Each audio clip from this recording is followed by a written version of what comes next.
Doctor Zakir Naik کا نام عوامی اور علمی حلقوں میں کسی تعارف کا محتاج نہیں ہے۔ ان کی موجودہ زمانہ سے ہم آہنگ کتابیں اور ہر فکر سے منسلک لوگوں سے مناظر خود ان کا تعارف ہیں، اور ڈاکٹر ذاکر نائک قرآن اور اسلام پر اتھارٹی کی حیثیت رکھتے ہیں۔ ادیان کی تقابلی کا مطالعہ، بالخصوص ہندو مت، بدھ مت، عیسائیت اور یہودیت کے بارے میں ان کا علم قابل رشک ہے، بلکہ اس میدان میں ان کا کوئی ثانی بھی نہیں ہے۔ وہ اپنی تقاریر اور خطبات میں دوسرے مذاہب کا بہت احترام سے ذکر کرتے ہیں اور تمام مذاہب کے لوگوں کو امن اور یگانگت سے رہنے کی تلقین کرتے ہیں، حتیٰ کہ جو ہندو پنڈت اور گیانی بین المذاہب امن اور یکجہتی کے پرچار ہیں، ان میں سے اکثر ڈاکٹر ذاکر نائک کی مذہبی بصیرت کی تعریف کرتے ہیں، اور اسی وجہ سے بہت سے لوگوں نے آپ کے ہاتھوں اسلام بھی قبول کیا ہے، اور یہی وجہ تھی کہ ہندوؤں کو خطرہ لاحق ہو گیا تھا کہ اب ہندوستان میں اسلام زیادہ تیزی سے پھیلنا شروع ہو گیا ہے۔ کہ آج کی ویڈیو میں ہم آپ کو بتائیں گے کہ آخر وہ کون سے اسباب تھے کہ جن کی وجہ سے ڈاکٹر ذاکر نائک کو انڈیا چھوڑ کر جانا پڑا، یا پھر ڈاکٹر ذاکر نائک صاحب کو انڈیا سرکار نے وہاں سے جانے پر مجبور کیا، اور اس کے ساتھ ساتھ آپ کو یہ بھی بتائیں گے کہ وہ کیا وجہ ہے کہ وہ ساری دنیا میں تو تبلیغ کے لیے جاتے ہیں،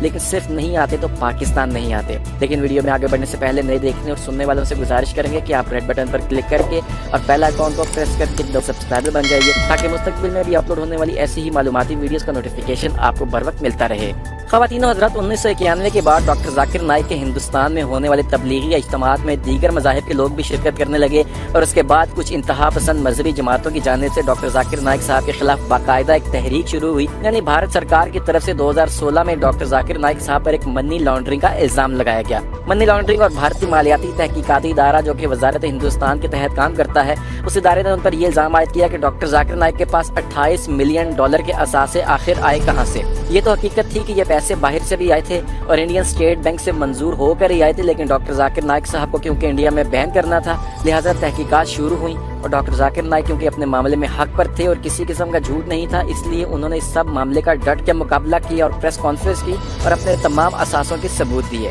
ان اثاثوں میں پونا کے 20 فلیٹس اور بینک بیلنس بھی شامل تھا، اور الزام یوں لگایا گیا تھا کہ اسلامی ممالک کی طرف سے مسلمانوں کے لیے دفاعی اور رفاہی کاموں میں دی گئی مدد سے خرد برد کر کے یہ اثاثے بنائے گئے ہیں۔ اور دوستو، تحقیقاتی اداروں نے ڈاکٹر ذاکر نائک صاحب کے قریبی ساتھی نجم الدین جو کہ سونے کا کام کرتا تھا، اس سے بھی گرفتار کر لیا۔ رپورٹس کچھ یوں جاری کی گئیں کہ ڈاکٹر ذاکر نائک صاحب نے اسلامک ریسرچ فاؤنڈیشن ادارے کو مشکوک ذرائع سے عطیات حاصل کرنے اور جائیداد حاصل کرنے کے لیے استعمال کیا ہے، اور اس رپورٹ میں یہ بھی الزام تھا کہ ڈاکٹر ذاکر نائک نے 2004 سے 2017 تک عمان، بحرین، سعودی عرب اور متحدہ عرب امارات سے 65 کروڑ روپے وصول کیے، اور یہ رقم ڈاکٹر ذاکر نائک صاحب کی والدہ، والد اور بہن کے اکاؤنٹس میں آئی۔ ان کا مزید کہنا تھا کہ اس رقم کا اصل ذریعہ نامعلوم ہے، لیکن یہاں پر سوچنے والی بات یہ ہے کہ یہ کیسے ہو سکتا ہے کہ بینک کا سسٹم یہ تو بتا دے کہ کس اکاؤنٹ میں کتنی رقم آئی ہے، لیکن یہ نہ بتائے کہ یہ رقم آئی کہاں سے ہے۔ اور اسی الزام کی وجہ سے 2012 میں پیس ٹی وی کو انڈیا میں بین بھی کر دیا گیا، اور 2017 میں ڈاکٹر ذاکر نائک صاحب کا پاسپورٹ اسی الزام میں منسوخ کر دیا گیا کہ ڈاکٹر ذاکر نائک دہشت گردی سے تعلق رکھتے ہیں،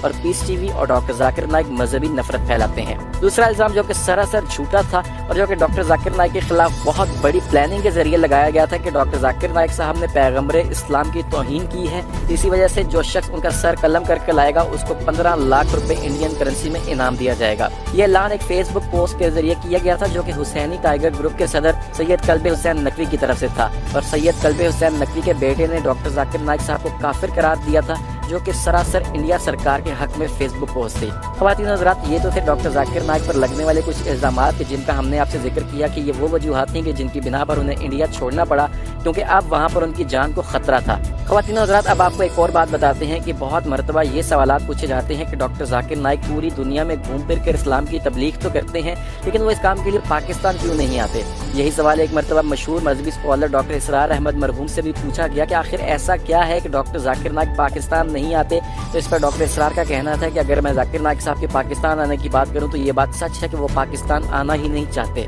ڈاکٹر اسرار احمد کا مزید کہنا تھا کہ ڈاکٹر ذاکر نائک کہتے ہیں کہ ہمیں ابھی تک بھارت کی حکومت نے کچھ نہیں کہا ہے، کبھی ہمیں تبلیغ کے لیے پریشان نہیں کیا، کبھی تنگ نہیں کیا، لیکن ہمارے پاسپورٹ پر اگر ایک مرتبہ بھی پاکستان کا ویزا لگ گیا اور انہیں پتہ چلا کہ ہماری ٹیم پاکستان آئی ہے تو پھر ہم یہاں مشکوک آدمی شمار ہوں گے اور ہمارے لیے مشکلات پیدا ہو جائیں گی، کیونکہ آپ بھارت کی چھوٹی اور پاکستان مخالف گھٹیا سوچ کو تو جانتے ہی ہیں کہ جو ہی میں پاکستان آیا لوگوں نے مجھ پر دہشت گرد ہونے کا الزام لگا دینا ہے، اس لیے وہ دنیا بھر میں گھومتے ہیں،